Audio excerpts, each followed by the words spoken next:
कि समर अभी शेष है, नहीं पाप का भागी केवल व्याध, जो शांत है समय लिखेगा उसका भी अपराध. हा व्यवस्था सुरू का आहे, कारण की अनेक लोक न्यायव्यवस्थेत चांगले आहेत, अनेक न्यायाधीश चांगले आहेत की बारचे म्हणजे सावंतवाडी बार असोसिएशनचे अध्यक्ष, उपाध्यक्ष असतील, सचिव असतील किंवा सदस्य यांची काही चूक आहे असं मला वाटत नाही. त्यांच्यावर दबाव आणणाऱ्यांची चूक आहे की सामान्यातल्या सामान्य माणसाला कळते, वकील नसूनही, की ही जी सनद माझी निलंबित केली 3 महिन्यासाठी ज्या कारणांच्या आधारे केली ते कारणं चुकीचे आहेत, मी गैरवर्तणूक केलेलीच नाही हे सामान्य माणसांना कळते. पण वकील असलेले, PhD असलेले, बार काउन्सिलचे सदस्य म्हणून काम केलेले असलेले त्या लोकांना जर ते कळत नसेल तर मला असं वाटते की तो वकिली ज्ञानाचा त्यांनी स्वतः केलेला अपमान. जनहिताचे मुद्दे, लोकहिताचे मुद्दे, लोकांचे प्रश्न, भेदभावाचे मुद्दे, विषमतेचे मुद्दे, न्याय आणि अन्यायाचे मुद्दे, व्यवस्थामध्ये परिवर्तन घडवून आणण्याचे मुद्दे, असे अनेक मुद्दे आपल्याला उच्च न्यायालयात नेता येतात. त्याच्यासाठी वकिलांनी जास्तीत जास्त वापर केला पाहिजे, लोकांना माहिती दिली पाहिजे की आपण असा वापर करू शकतो. तसा वापर सुरू झाला ती व्यवस्था व्हायब्रंट होईल आणि व्हायब्रंट व्यवस्था झाली ना की ती लोकशाही विमुख होते आपोआपच. लोकशाहीसाठी काम करणारी व्यवस्था. भारतीय संविधानातल्या आर्टिकल 25 स्पष्टपणे सांगितलं की धर्म स्वातंत्र्याचा हक्क आहे. बरोबर. आपल्याला जो धर्म स्वीकारायचा असेल, जो धर्म टाकून द्यायचा असेल, नाकारायचा असेल, हे सगळे अधिकार आपल्याला आहेत. मग त्याच्यामध्ये हे आहेच की तुम्ही आमिष देऊन जबरदस्तीने, बळजबरीने धर्मांतर करू शकत नाही. तो सुद्धा धर्म स्वातंत्र्याचा हक्क आहे की माझं कोणीतरी जबरदस्तीने धर्मांतर करू नये, हा माझ्या धर्म स्वातंत्र्याचा हक्क आहे. मग केवळ धर्म स्वीकारण्याचा हक्क नाही तर सगळे धर्म नाकारण्याचा हक्क सुद्धा आहे. तसं पाहिलं तर उद्धव ठाकरेंच्या बाजूनी आहे असं दिसत असेल, पण खरं तर उद्धव साहेब हे संविधानाच्या बाजूने, आणि ते संविधानाच्या बाजूने असल्यामुळे संविधान मानणारे अनेक जण त्यांच्यासोबत आहेत, त्याच्यात मी पण आहे. काहीच वाईट प्रवृत्तींमुळे न्यायव्यवस्था वाईट होत नाही पूर्ण, पण तो वाईटपणा सांगितल्यामुळे सुद्धा ती खराब होत नाही. सर्वसमावेशकता जी भारतीय संविधानाने सांगितली आहे ना, ती नष्ट करणारे जे कोणते कायदे असतील ते नको आपल्याला. लोकांच्या भाषेतून न्यायालयीन व्यवहार होत नाही तोपर्यंत न्यायालय आपले आहे, न्यायव्यवस्था आपली आहे असं लोकांना वाटणार नाही.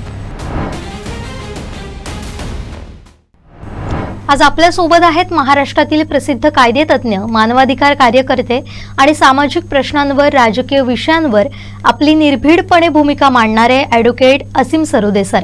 महाराष्ट्रातील महत्त्वाच्या कायदेविषयक प्रकरणांमध्ये त्यांनी काम केलं असून सार्वजनिक हित, लोकशाही मूल्य आणि नागरिकांच्या अधिकारांबद्दल ते सातत्यानं आवाज उठवत असतात. कायदा आणि समाजांचा परस्पर संबंध समजून घेण्यासाठी त्यांचे विचार अत्यंत महत्त्वाचे मानले जातात. आज त्यांच्या कामाबद्दल, अनुभवांबद्दल आणि सध्याच्या सामाजिक राजकीय परिस्थितीबद्दल आपण त्यांच्याशी संवाद साधणार आहोत. सर, आमच्या स्टुडिओमध्ये आपलं खूप खूप स्वागत. आणि माझ्यासोबत माझे सहकारी सुद्धा आहेत, भगवान शेलटे. सर, पहिलाच मुद्दा, आज आपण आपल्या चर्चेची सुरुवातच सावंतवाडी दौऱ्यापासून करूया. सावंतवाडी दौऱ्यावर आपण आज आलेला होता, कार्यक्रम एक तुम्ही घेणार होता, पण त्याच सुरुवातीला गोंधळ निर्माण झाला.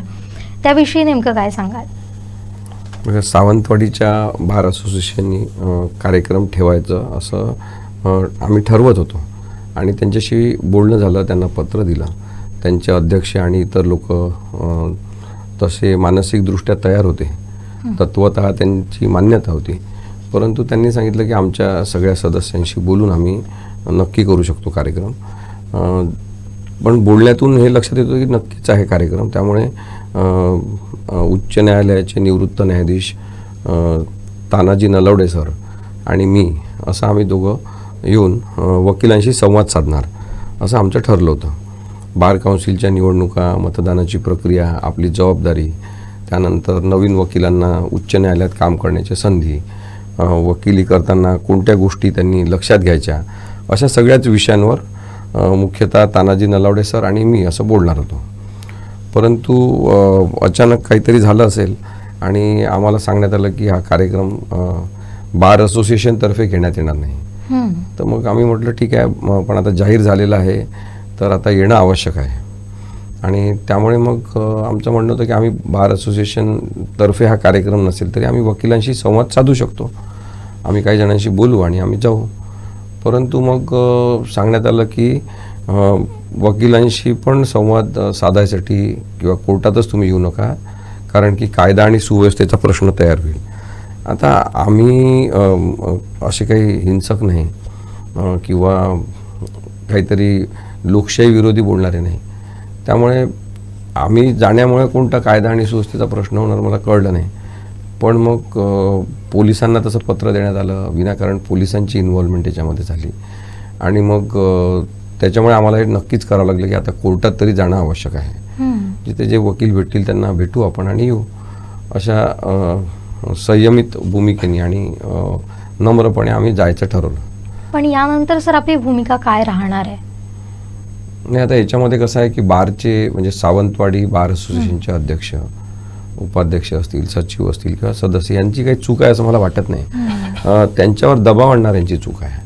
आणि मग जर सावंतवाडी बार असोसिएशनची काही चूक असेल तर एवढीच आहे की त्यांनी दबाव स्वतःवर घ्यायला नको होते असं आम्हाला वाटतं. माझं ठीक आहे, मी एक वकील आहे, पण एक ज्येष्ठ न्यायकर्मी असलेले जस्टिस नलावडे यांच्यासारख्या व्यक्तीचा अपमान सावंतवाडीमध्ये होणं आणि ते सुद्धा बार काउन्सिलच्या निवडणुका असल्यामुळे येऊ नका अशा स्वरूपाची भूमिका पुढे येणं हे चुकीचं आहे.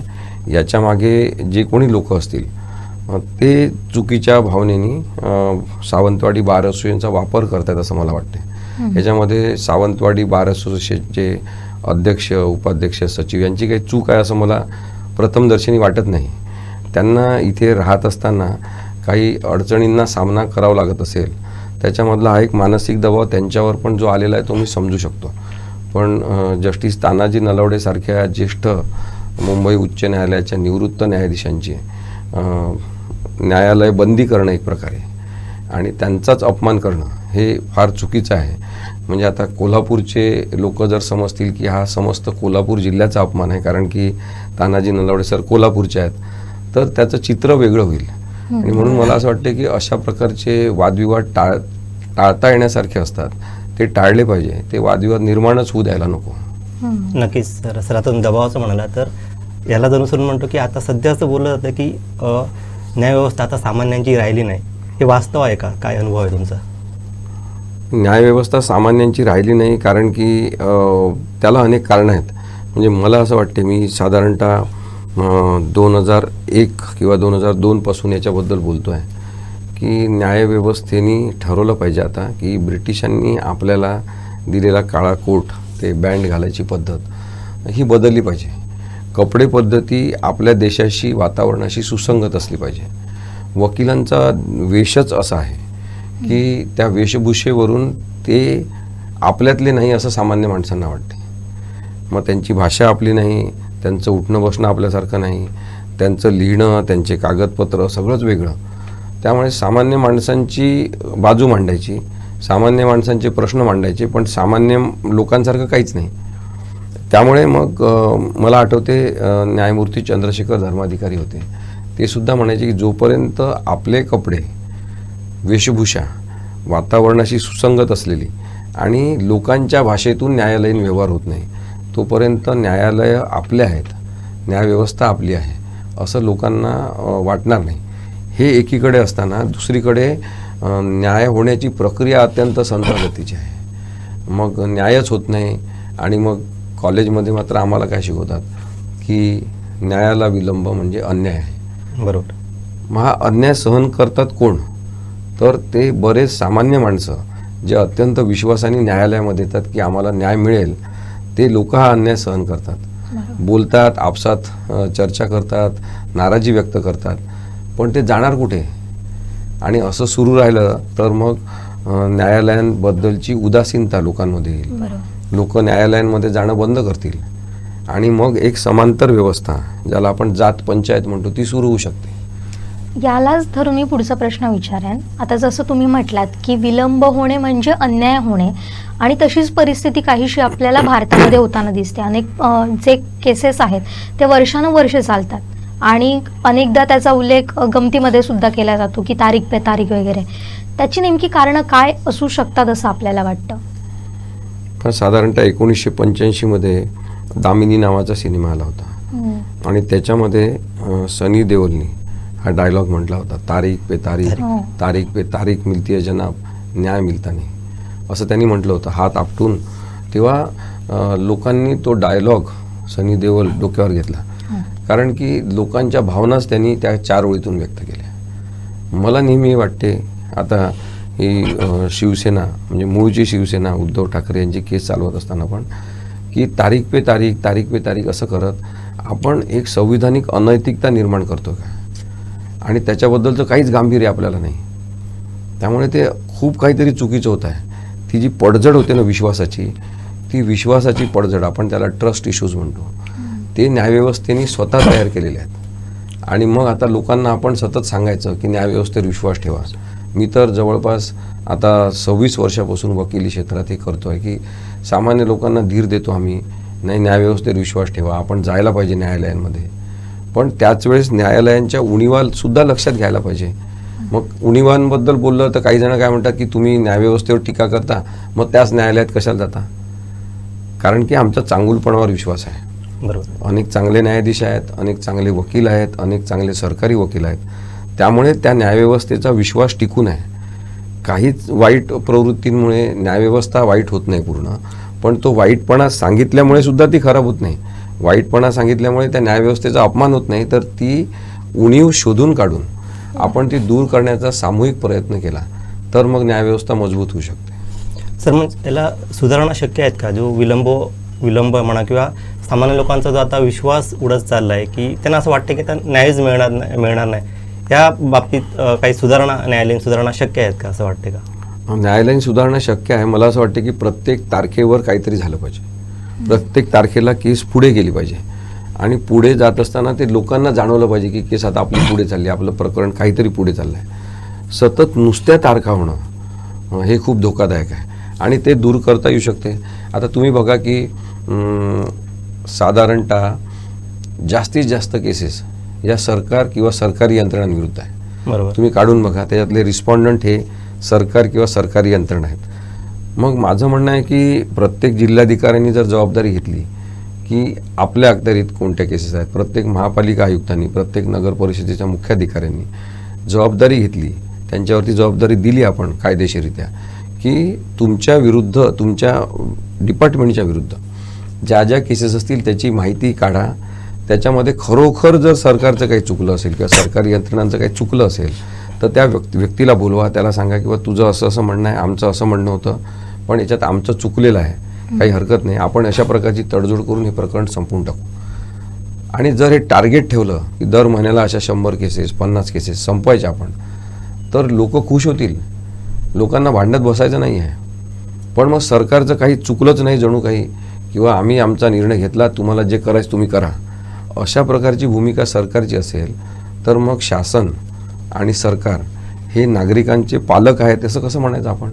पालकांची भूमिका अशी नसते कधी. आपण आपल्या आईवडिलांशी भांडतो, ते लगेच आपल्याला घरातून काढून टाकत नाही, ते चुकलं असेल तर समजवतात, ते म्हणतात बोलू आपण, बसू आपण, जेवण झाल्यावर आपण बोलू असं म्हणतात. म्हणजे शांतता सगळी डोक्यातली झाल्यावर आपण बोलू असा विचार करतात.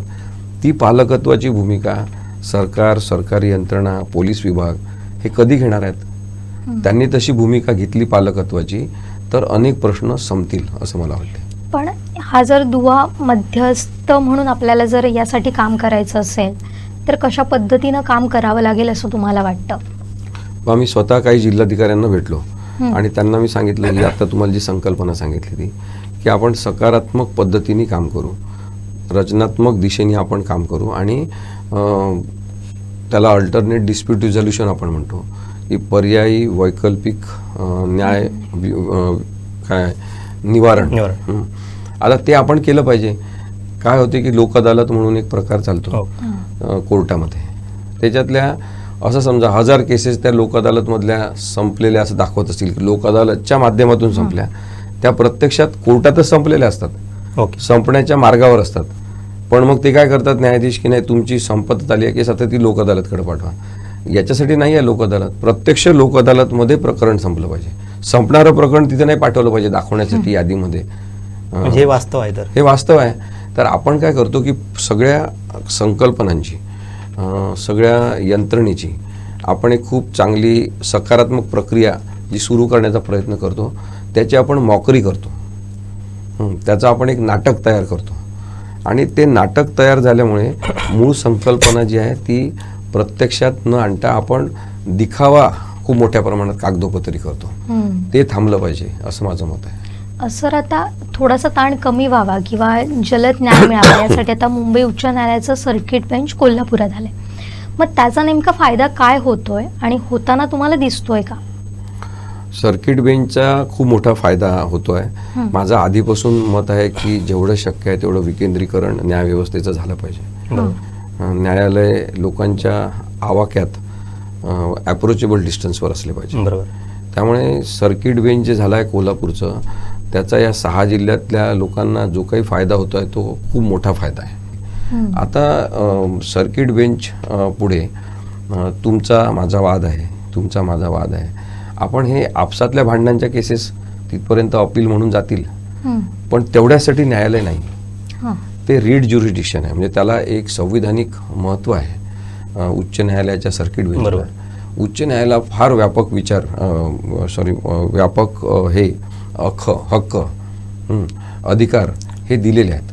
मग त्या हक्क आणि अधिकारांचा विचार केला तर मला असं वाटते की जनहिताचे मुद्दे अनेक तिथे गेले पाहिजे. जसं मी तुम्हाला उदाहरण देतो की आम्ही कोल्हापुरातल्या रस्त्यांची जी दुर्दशा आहे त्याबद्दलची केस आम्ही तिथे केली आणि त्यामुळे कोल्हापुरातल्या रस्त्यांचं काम मार्गी लागलं.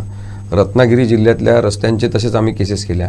आणखी पण अनेक जनहित याचिका या भागातल्या म्हणजे सातारा, सांगली, कोल्हापूर, सोलापूर, रत्नागिरी, सिंधुदुर्ग या 6 जिल्ह्यातल्या अनेक जनहित याचिकांचे मुद्दे आम्ही आता डेव्हलप करतोय आणि आम्ही लवकरच त्या याचिका सुद्धा दाखल करणार आहोत. तर मला असं वाटते की उच्च न्यायालयाला जे संविधानिक अधिकार आहे ते केवळ अपील चालवण्यासाठी नाही.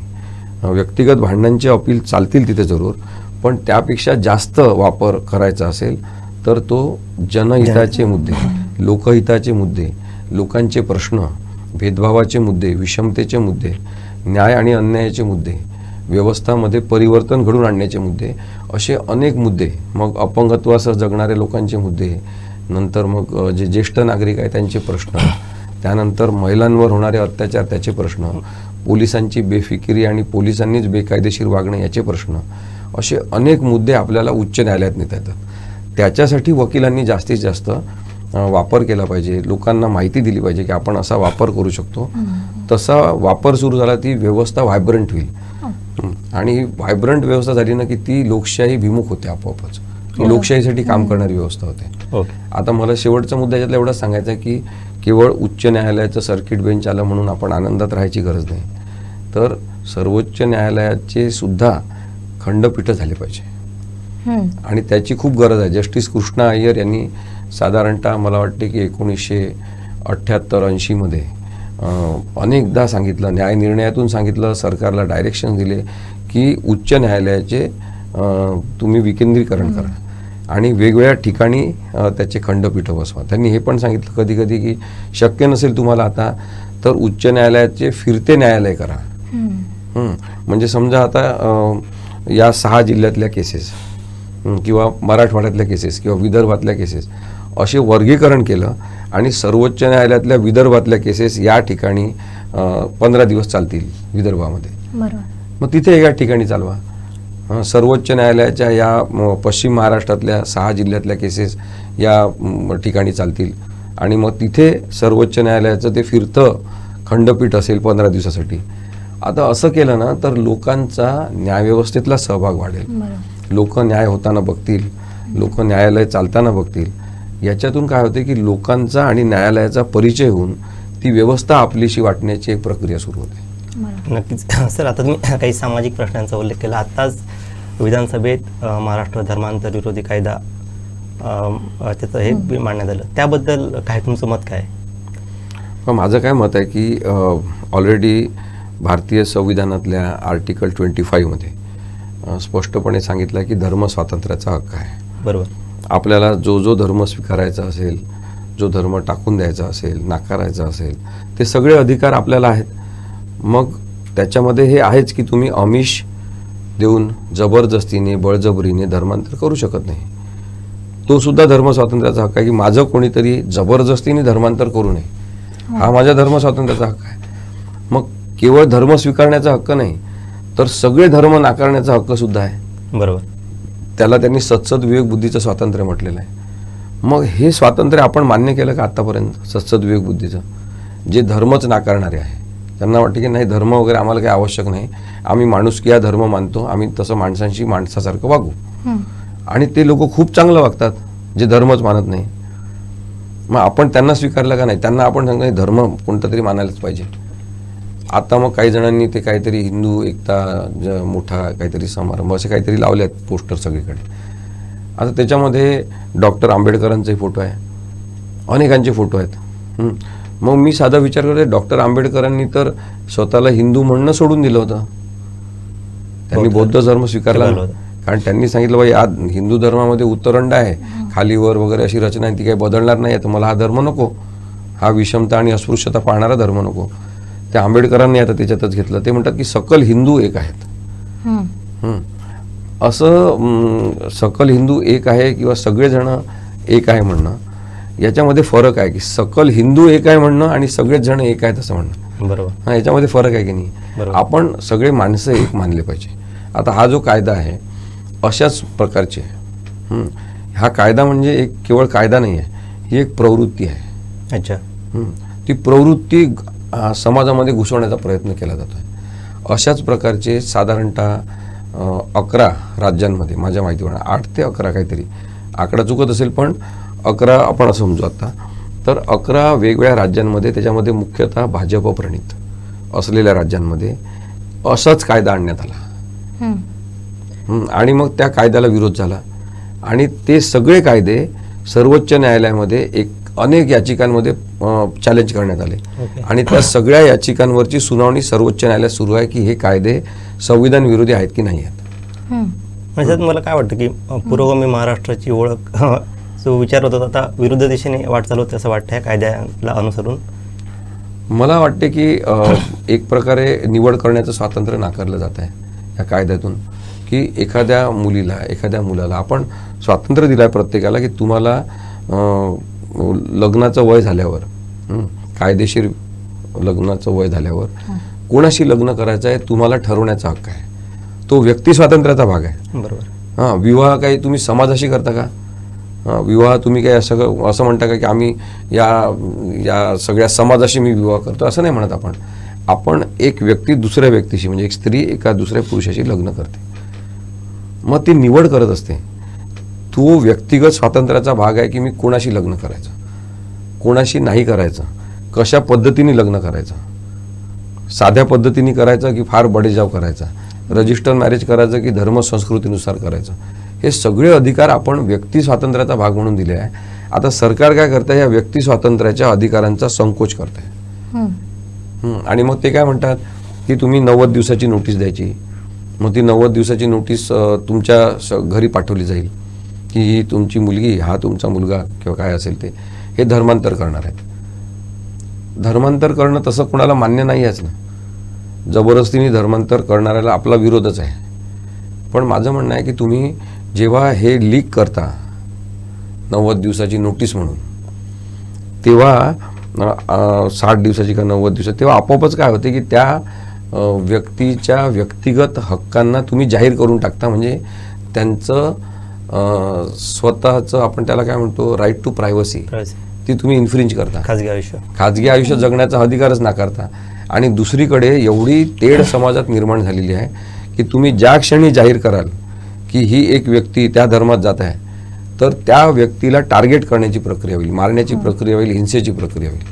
त्यामुळे असं करणं योग्य नाही, अनावश्यक कायदा आहे तो. आता फ्रॉड केलं असेल कोणी, जबरदस्ती कोणावर केली असेल, त्याबद्दलचे कायदे आहेत ना, इंडियन पिनल कोडमध्ये होते आधी, आता BNS मध्ये आहेत. तसे काही कायदे असतानाही आपण हे असं करण्याचा जो प्रयत्न करतोय, तर मला वाटते की आपण जे उशृंखल झालेले काही मवाली झालेले राज्यकर्ते आहेत, जे धार्मिक मवाली आहेत, त्यांना आपण एक नैतिक कायदेशीर हत्यार प्राप्त करून देतो आहे नैतिकतेच्या आधारे, किंवा मॉरल पोलिसिंग ते करतील आणि त्यांचं मग सगळ्यांनी ऐकायचं.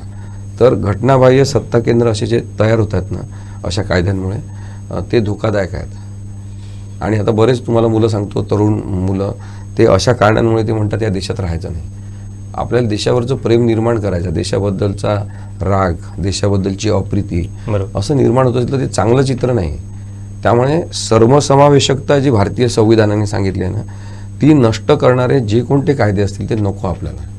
बरोबर सर. सर, आता आपण या हक्कांबद्दल बोललो किंवा घटनाबाह्य जेव्हा अशा पद्धतीनं काम केलं जातं त्याच्याबद्दल आपण बोललो, पण दुसरीकडे सातत्याने एक आरोप होतो, तो म्हणजे देशातले जे राज्यकर्ते आहेत ते आता संविधानिक संस्थांचा वापर हे आपल्या फायद्यासाठी करतात. अगदी तुम्ही सुद्धा तो वेळोवेळी आरोप देखील केलेला आहे. पण जर हे खरंच असं होत असेल तर भविष्यातील धोके काय असतील असं आपल्याला वाटतं? काय, सामान्य माणूस लोकशाही बांधतो, लोकशाही उभी करतो आणि लोकशाही यंत्रणा, लोकशाही प्रवृत्ती, लोकशाही स्वभाव हा वृद्धिंगत होण्यासाठी, लोकशाही स्वभाव म्हणून समाजाची वाढ होण्यासाठी खूप मोठा कालावधी लागतो.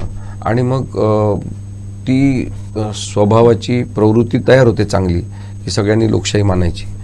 आणि मग अचानक जेव्हा आपण पाहतो काही लोक की लोकशाही ते मानतच नाही, बिनदिक्कत पद्धतीने असंवैधानिकता पाळतात, मानतात किंवा तशी बाळगतात, तेव्हा मग सामान्य माणसांना विचार येतो की आपण चांगलं वागून काय फायदा.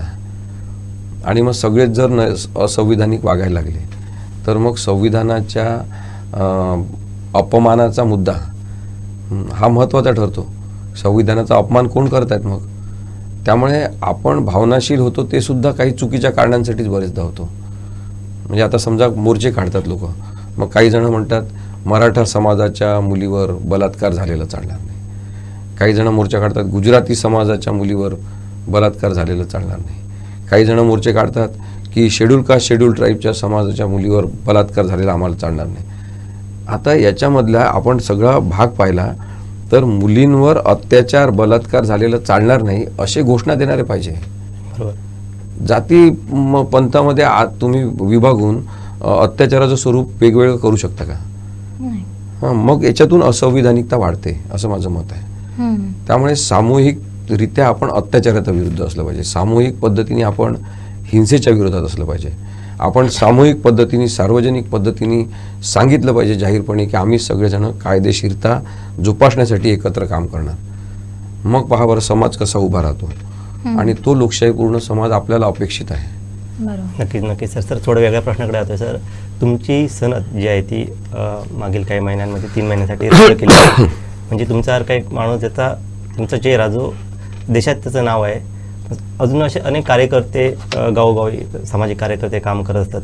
तुमच्यासारख्या माणसाला जर असा त्रास होत असेल तर सामान्य कार्यकर्त्यांनी काय करावे याबद्दल काय सांगा? नाही, माझे वडील मला नेहमी सांगायचे की ज्यांच्यामध्ये सहनशीलता आहे त्यांच्या सहनशीलतेची परीक्षा होत असते. तर काही जणांनी ठरवलं असेल ती परीक्षा घ्यायची तर ती घेऊ शकतात. परंतु महाराष्ट्रातल्या लोकांनी जो पाठिंबा दिला ना तो मला फार महत्त्वाचा वाटतो की लोकांनी समजून घेतलं. महाराष्ट्रातल्या सामान्य लोकांनी आत्तापर्यंत अनेक जणांवर कारवाया झाल्या असतील गैरवर्तनाच्या, पण मी गैरवर्तन केलेलं नसतानासुद्धा मी गैरवर्तन केलं असा ठपका माझ्यावर ठेवून जेव्हा कारवाई झाली तेव्हा महाराष्ट्रातल्या अनेक जिल्ह्यांमधल्या सामान्य माणसांनी चौकात चौकात येऊन आंदोलनं केले, निषेध केले, सभा घेतल्या, पत्र काढले. आता मला काय वाटते की हे खूप महत्त्वाचं आहे की सामान्यातल्या सामान्य माणसाला कळते, वकील नसूनही, की ही जी सनद माझी निलंबित केली 3 महिन्यासाठी, ज्या कारणांच्या आधारे केली ते कारणं चुकीचे आहेत. मी गैरवर्तणूक केलेलीच नाही हे सामान्य माणसांना कळते. पण वकील असलेले, PhD असलेले, बार काउन्सिलचे सदस्य म्हणून काम केलेले असलेले त्या लोकांना जर ते कळत नसेल तर मला असं वाटते की तो वकिली ज्ञानाचा त्यांनी स्वतः केलेला अपमान आहे. त्यांनी गैरवर्तणूक केलेली आहे. जे केवळ बार काउन्सिलचे सदस्य आहेत म्हणून त्यांनी अशा प्रकारचा एक अवाजवी निर्णय दिला, अवास्तव निर्णय दिला, कायद्याच्या चौकटीत न बसणारा निर्णय दिला. त्यांनी खरं तर गैरवर्तणूक केलेली आहे असं माझं म्हणणं आहे. ओके. सर पण यालाच धरून मी पुढचा असा प्रश्न विचारेन की जेव्हा आपण एक वकील म्हणून जेव्हा काम करतो तेव्हा आपण ते सगळं सहन करतो, पण माणूस म्हणून जेव्हा आपण या सगळ्या गोष्टी बघतो, म्हणजे आपल्याकडून चुका झालेल्या नसतात पण आरोपीच्या पिंजऱ्यात उभं केलं जातं आपल्याला, त्यावेळी नेमकं त्या ज्या गोष्टी असतात त्या कशा स्वतःला सावरण्यासाठी तुम्ही त्यावेळी काय काय केलेलं आणि त्यावेळीची परिस्थिती तुमच्यासाठी कशी होती? पण तेव्हा सगळ्यात पहिले मला जेव्हा कळलं तेव्हा कारण की सत्य परिस्थिती लोकांपर्यंत यायला पाहिजे म्हणून मला पत्रकारांना, माध्यमांना माझ्या ऑफिसला बोलवणं आवश्यक होतं. मला हे माहिती आहे की मी त्याच्यावर अपील करू शकतो. मी अपील केलं बार काउन्सिल ऑफ इंडियाकडे, तिथे सुद्धा निर्णय झाला नाही तर मी सर्वोच्च न्यायालयात पण जाईन, ते मला माहिती आहे. पण लोकांमध्ये जे पसरलेलं असते ते लोकांना सांगायला पाहिजे की हे चुकीचं आहे, बरोबर आहे. दुसरी गोष्ट अशी असते की एकदा निवाडा झाला, कोणी पण न्याय दिला, तर तो न्याय किंवा निवाडा दिल्यावर त्या निकालावर, संपूर्ण न्याय निर्णयावर संपूर्ण लोकांची मालकी आहे. बरोबर. मग त्याचं ॲनालिसिस करणं, विश्लेषण करणं, त्याची चिकित्सा करणं, त्यातल्या चुका शोधणं हा लोकांचा अधिकार आहे, तसा तो माझा पण अधिकार आहे. म्हणून मी मग पत्रकारांशी बोललो, त्यांना सांगितलं आणि ते सांगत असताना माझ्या डोळ्यात पाणी पण आलं. तर मग काही जण म्हणाले की आता कसे घाबरले, तुम्ही तर निर्भय आहे. मग लोकांनी सूत्र काय केलेलं आहे की रडणं म्हणजे भयाचं लक्षण आहे, ते संवेदनशीलतेचं लक्षण आहे असं पाहत नाही. बरोबर. बरेचदा रडणं हे ताकदीचं लक्षण आहे. एखाद्या डोळ्यातून पाणी आलं पाहिजे, आपण इमोशनल असलो पाहिजे, पण त्या इमोशनमध्ये वाहवत जायचं नाही. त्यामुळे तेवढ्यापुरती मला त्या भावना दाटून आल्या, मला वाईट वाटलं, वाईट वाटणं साहजिक आहे. बरोबर. आणि त्यानंतर मी कामाला लागलो परत. पण मी कामाला का लागू शकलो, कारण की माझं जीवन मी केवळ वकिली कोर्टातली, म्हणजे ते न्यायालयांच्या भिंती, मग तिथली इमारत, ते न्यायाधीश बसलेले, काळा कोट घातलेले आम्ही वकील, एवढ्यापुरती माझी वकिली मी मर्यादित ठेवलेली नाही. अगदी बरोबर. म्हणून मी त्यातून बाहेर निघू शकतो, कारण मी समाजासोबत काम करतो, लोकांसोबत काम करतो. तर माझं न्यायालय हे लोकांसोबत पण आहे. अगदी बरोबर. मी न्यायाचा प्रवास त्यांचा हात धरून करतो. ज्यांना, म्हणजे आता समजा तुम्ही विचार करा, बेघर लोक किंवा शहरी गरीब सगळ्या महाराष्ट्रातल्या शहरातून मुंबईत जातात, ठाण्यात येतात, नाशिकमध्ये येतात, पुण्यात येतात की काहीतरी काम मिळेल. तिकडे बिचाऱ्यांचं घर असते 2 खोल्यांचं चांगलं मोठं, पण इथे एखाद्या कुरड्यात येऊन राहतात आणि जे मिळेल ते काम करतात, रस्त्यावर राहतात. त्या बेघर लोकांसाठी जेव्हा मी काम करतो तेव्हा मला त्यांचं दुःख जाऊन समजून घ्यावं लागते.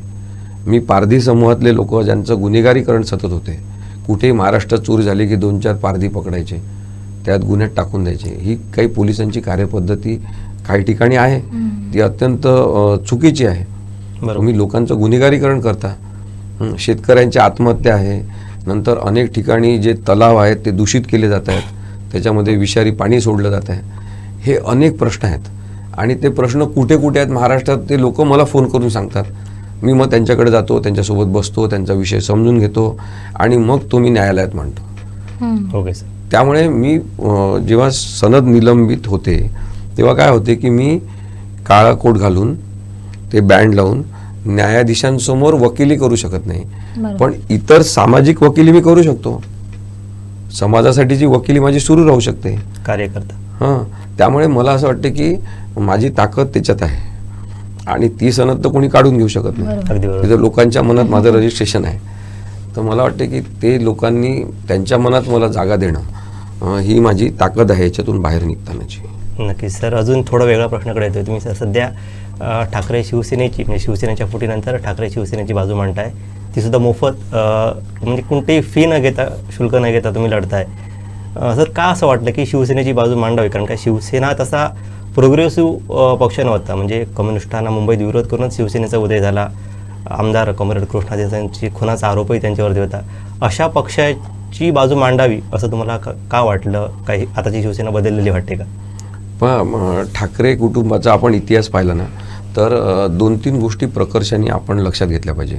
एक तर प्रबोधनकार ठाकरे, ज्यांनी देवधर्माची चिकित्सा केली, ज्यांनी एक माणुसकीचा धर्म हाच महत्त्वाचा आहे सांगण्याचा प्रयत्न केला, अंधश्रद्धेला कडाडून विरोध केला, ते प्रबोधनकार ठाकरे. आणि त्याच्यानंतरचा काळ बाळासाहेब ठाकरेंचा आहे, जो कदाचित अत्यंत आक्रमक, हिंसक, मराठी माणसाला जागा मिळवण्यासाठीची धडपडीतून लोकांना उभंच करायचं आपल्या अशा ताकदीने त्यांनी हिंसा झाली तरी चालेल पण मराठी माणूस, महाराष्ट्रातला माणूस उभा राहायला पाहिजे असं एक राजकारण, ज्याच्यामध्ये मग कधी कधी धार्मिक कलहसुद्धा किंवा हिंदू मुस्लिम असे भांडणंसुद्धा त्यांनी सगळे झेलले, उकरून काढले, सगळं केलं. पण मग उद्धव ठाकरे आले.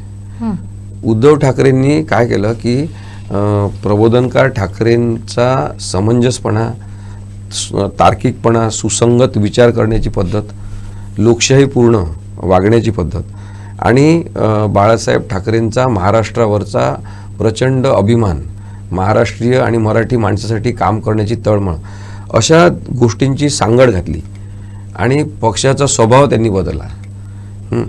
आणि मग त्यावेळेस उद्धव ठाकरे हे अनेकांना आवडायला लागले. पण बाळासाहेब ठाकरेंच्या मुशीतून तयार झालेले काही नेते जे होते, ज्यांना बाळासाहेबांनी तेव्हा वाढवलं होतं, तर ते समजू शकले नाही की उद्धव ठाकरेंनी जो पक्षाचा स्वभाव बदलण्याचा प्रयत्न केला त्याच्यात ते फिट बसत नव्हते. आणि मग ते काहीतरी वेगळं पक्षांतर्गत सुरू झालं असेल, तो राजकीय भाग झाला. पण मग मला ते उद्धव ठाकरे भावले, जे अशी एक प्रबोधनकार ठाकरे आणि बाळासाहेब ठाकरेंची सांगड घालून लोकशाहीच्या मार्गावर पक्षाला नेत होते. आणि त्याच वेळेस मग हा सत्ता संघर्ष झाला. एकनाथ शिंदेंनी पक्ष फोडला, राज्यपालांनी त्यांना बेकायदेशीर असंविधानिक साथ दिली आणि निवडणूक आयोगाने सुद्धा कोणाच्या तरी दबावाखाली सांगण्यावरून हा पक्ष आंदण म्हणून देऊन टाकला एकनाथ शिंदेंना आणि धनुष्यबाण हे चिन्ह दिलं. आणि तेव्हापासून त्यांच्याशी जोडल्या गेलो आणि मी हे जाहीर सभेत पण सांगितलं की मी तसं पाहिलं तर उद्धव ठाकरेंच्या बाजूनी आहे असं दिसत असेल, पण खरं तर उद्धव साहेब हे संविधानाच्या बाजूने, आणि ते संविधानाच्या बाजूने असल्यामुळे संविधान मानणारे अनेक जण त्यांच्यासोबत आहेत, त्यात मी पण आहे. की संविधानिक फसवणूक करून एखादा राजकीय पक्ष, उभा केलेला पक्ष हा फोडून नेला जातो. तर मला म्हणजे महाराष्ट्रातल्या अनेक लोकांना वाईट वाटलं ज्या पद्धतीने पक्ष चोरी झाली.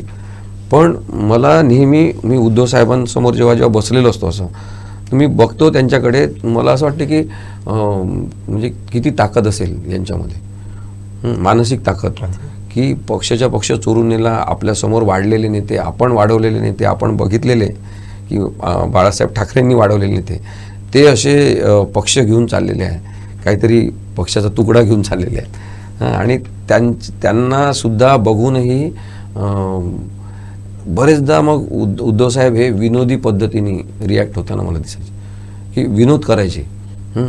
अत्यंत कठीण परिस्थितीमध्ये विनोद करणं आणि हसणं ही खूप ताकदवान माणसाची गोष्ट आहे. बरोबर. आणि ती उद्धव साहेबांमध्ये आहे, त्यामुळे ते फार वेगळे आहेत. आणि म्हणून मग मला वाटलं की आपण त्यांच्यासोबत उभं राहिलं पाहिजे. अनायसे त्यांनी मला ती संधी दिली, त्यांनी तो विश्वास दाखवला की नाही तुम्ही हे सगळं कामकाज बघा, आणि मी ते बघतो आहे.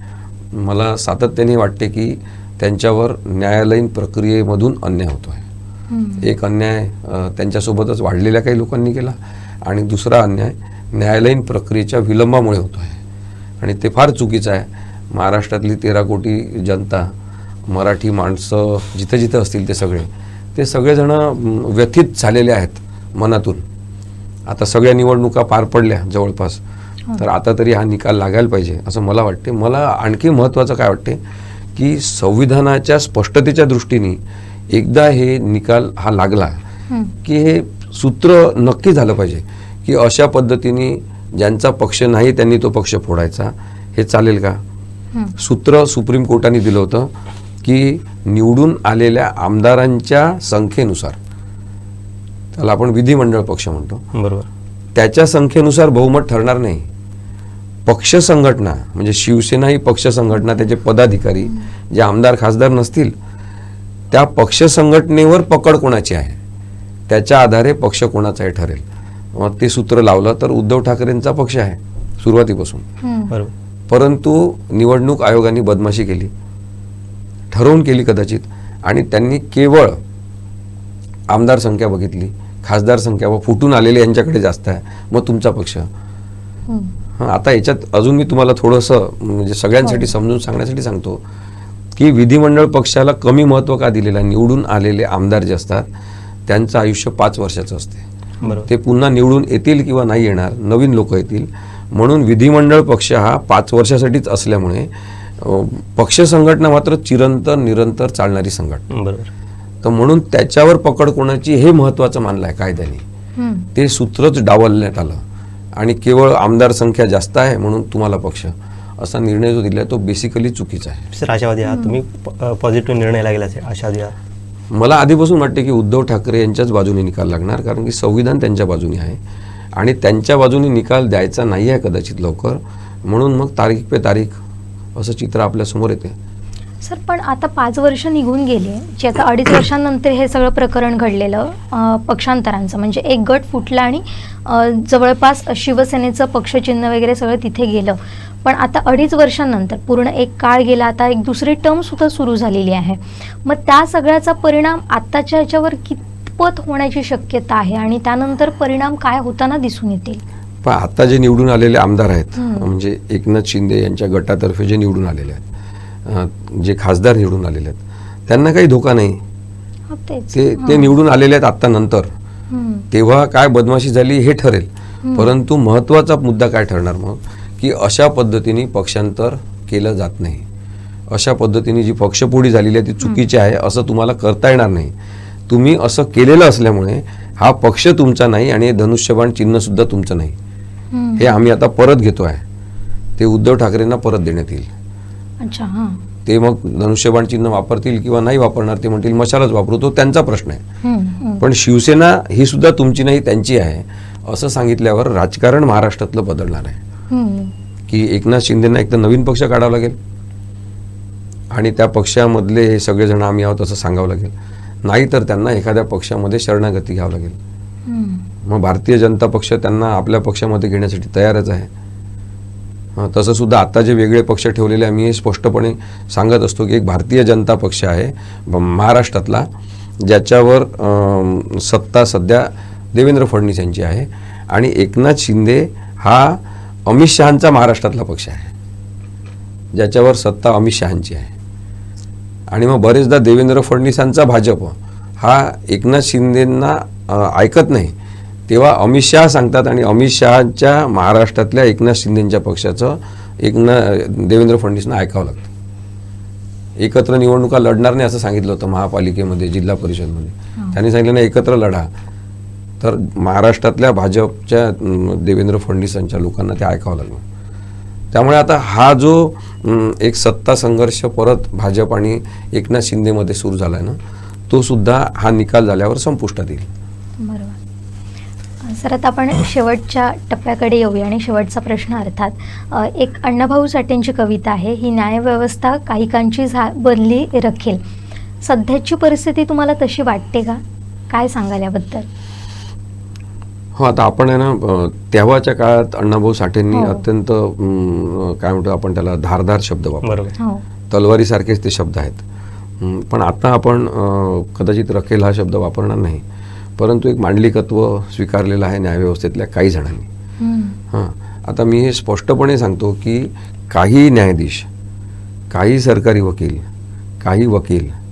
काही पोलीस अधिकारी जे न्यायव्यवस्थेशी संबंधित आहेत, ते अशा लोकांनी मांडलिकत्व काही जणांचं स्वीकारलेलं आहे. ते राजकीय झालेले आहेत, ते राजकीय सत्ताकांक्षी झालेले आहेत की राजकीय सत्ता असलेल्यांच्या जवळ राहून आपल्याला काहीतरी लाभ मिळतील, लोकांना न्याय मिळाला नाही तरी चालेल, असा विचार करणारे लोक काही वाढलेले आहेत. पण हे काहीच लोक आहेत, अनेक लोक चांगले आहेत. पहा, व्यवस्था सुरू का आहे, कारण की अनेक लोक न्यायव्यवस्थेत चांगले आहेत, अनेक न्यायाधीश चांगले आहेत.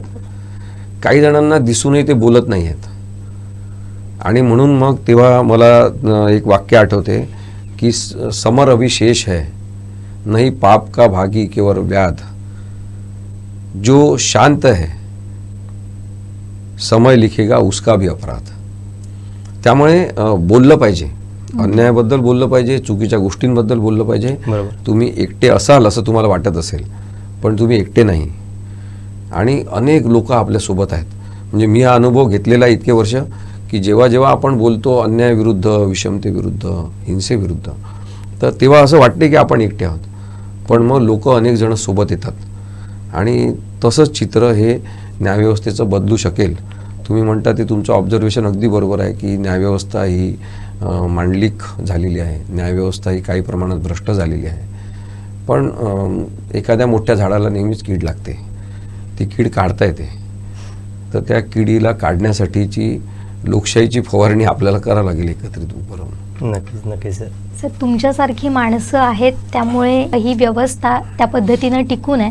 आणि जेव्हा तुमच्याबरोबर आम्ही बोलत होतो तेव्हा फार महत्त्वाचे मुद्दे तुम्ही या पद्धतीनं मांडलात, अगदी थेटपणाने मांडलात.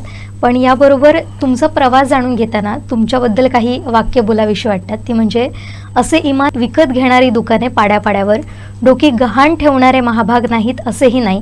अशा बेईमान उजेडात एक वात जपून नेताना विसता विसता स्वतःला सावरलंच नाही असेही नाही. कवी नारायण सुर्वेंच्या या ओळी आहेत. आणि आपला जो सगळा संघर्ष आहे तो पाहता आपल्यातलाच या सगळ्या ओळी तंतोतंत लागू पडतात असंही वाटतं. अन्याय, आमिष, धमक्या झुगारून जेव्हा जी व्यक्ती सत्याच्या मार्गावर चालणारी असते, आताच्या काळात वाट निवडली आहे, ती नक्कीच अनेकांसाठी आश्वासक आहे. आणि ती अशीच जपत आपण मार्गक्रमण करत राहाल अशी अपेक्षा आहे आणि शुभेच्छासुद्धा आहेत. सर, धन्यवाद. तुम्ही वेळात वेळ काढून आमच्या स्टुडिओत आलात, आमच्याशी संवाद साधलात, त्याबद्दल आपले मनपूर्वक आभार. थँक्यू. आता आपण इथंच थांबतोय. तर या सगळ्या गप्पा होत्या ॲडव्होकेट असीम सरोदे सरांसोबत. पाहत रहा कोकणचं नंबर 1 महा चॅनल कोकण साध लाईव्ह. धन्यवाद.